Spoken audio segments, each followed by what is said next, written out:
કેટલામું અઠવાડિયું હાલે છે? ચોથું. કઈ થીમ છે?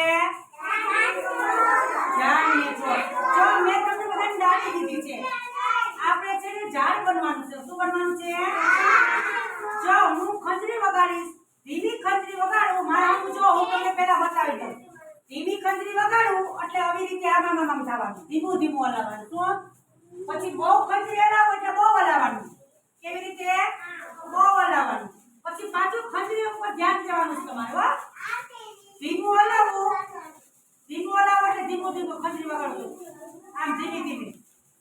અને બહુ ખંજરી વગાડો એટલે બહુ આમ કરવાનું. શું કરવાનું? બહુ. અને પછી હું છે ને ખંજરી થપ દેરાની કરી દઈશ એટલે પડી જવાનું. હા, હવે આપણે ઊભા થઈને ઝાડવું બનવાનું. ચાલો બધા ઊભા થઈ જાઓ. જગ્યાએ બસ. જો હવે હું ખંજરી વગાડું છું. ખંજરી વગાડો, ખંજરી ઉપર ધ્યાન દેજો. ધીરું ધીરું, આવ ધીમે.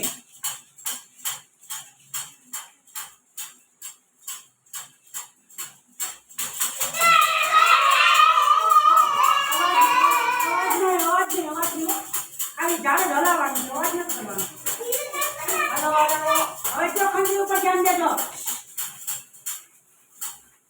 ખંજરી ઉપર ધ્યાન દો. આવ ધીમું ધીમું.